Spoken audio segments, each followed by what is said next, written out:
A motor industry legend dies at the age of 80. Formula One has an expected finish down under. A new racing video game will launch tomorrow. And of course, commenter of the week. What's up, everybody? I'm Derek D. You're watching Fastlane Daily on Monday. Gotta get down on Monday. Everybody looking forward to commenter of the weekend. Take it, AK. Monday, the day right after Sunday. Fastlane Daily with Derek D. Always fresh for you and me. We start today with a little bit of sad news. David E. Davis, a man who helped build the automotive journalism industry, died on Sunday at the age of 80 after complications from surgery. He's been in the hospital for several days last week as his fight with cancer had taken a turn for the worst. Davis, a copy editor for Road and Track, writer for Car and Driver, and founder of Automobile Magazine, has been seen as a pioneer of our industry. He started very young as a race car driver and was involved in several horrific accidents in the 1950s.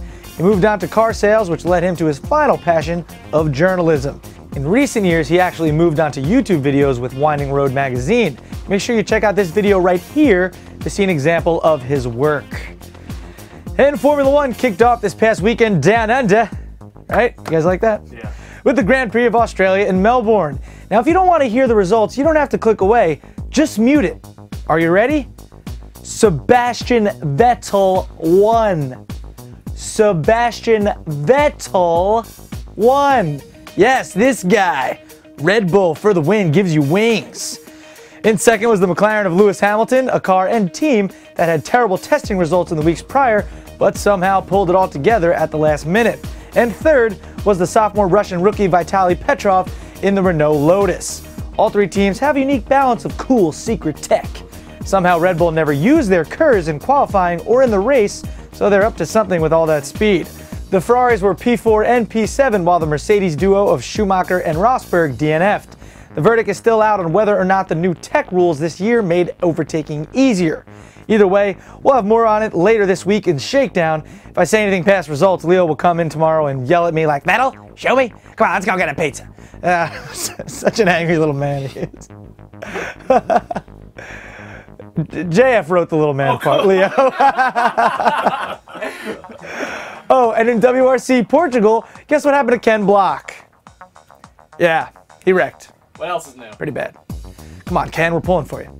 Moving on to some video game news. Need for Speed Shift 2 has a new trailer, and finally, we have a date for release.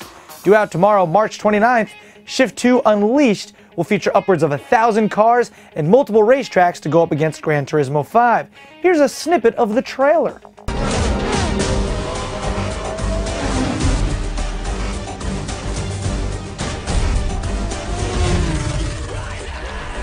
Geez, did I really just say snippet? Yes. Wow. Need for Speed has pushed this game hard. Ian? That's what she said. Yes, it is. They pushed it hard over the past few months. Their sponsored GT3 BMW Z4 even won the 24 Hours of Dubai. Cool.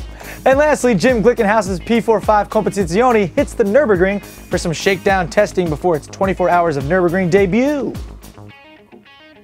Cool. All right. Hey, you guys know what time it is? Time for you to get another watch? No, it's commenter of the week time. Comment our show, yeah, commenter of the week. Comments. Now, after sifting through the hundreds of comments saying, "Alex is so hot," and "Who is Derek D?" and "Derek D, how about you just stay in Vegas?"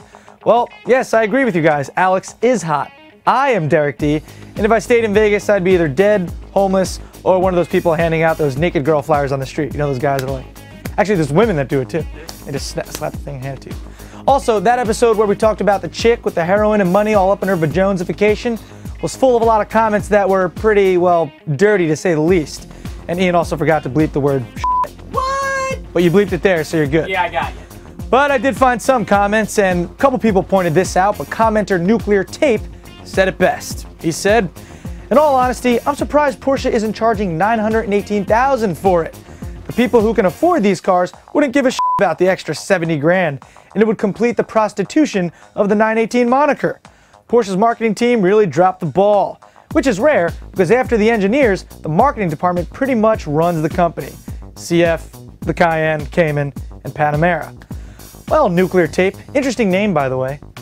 But I agree with you. I'm sure people buying that car can definitely afford the extra cash, and I guess it would be cool to go along with the whole 918 theme, but when it comes down to money, I think people would always go with the lesser price instead of paying $70,000 more just to say, yeah, it's the new 918 Porsche, and it costs $918,000. Pretty cool, huh? Yeah, that's an expensive sentence. Wouldn't you guys agree? Yeah. Yeah. Would you rather it be $918,000 or pay $70,000 less? Win the lottery, I wouldn't give a shit. That's maybe the thing. And you know, there were also a bunch of comments about people saying, oh, Derek, you didn't point to Finland, you pointed to Sweden in last Wednesday's episode. Come on, people, you do know I'm on a green screen right here. I can't see anything. Like right now, I can't see this great white shark behind me. I can't see this picture that Ian just put back there. I don't even know what it is to probably make fun of me. Whoa. See, I can't even, I don't even know what's back there right now. What is that? What the hell is that? I don't know. Well, I'm Derek D, and that'll do it for Fastlane Daily today on this Monday, the day after Sunday, 2 days before Wednesday, and the start of the week. Can we run that song again, AK? It's Come on.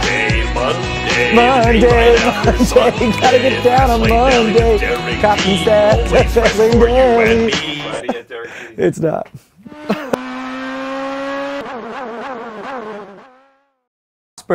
DNF'd.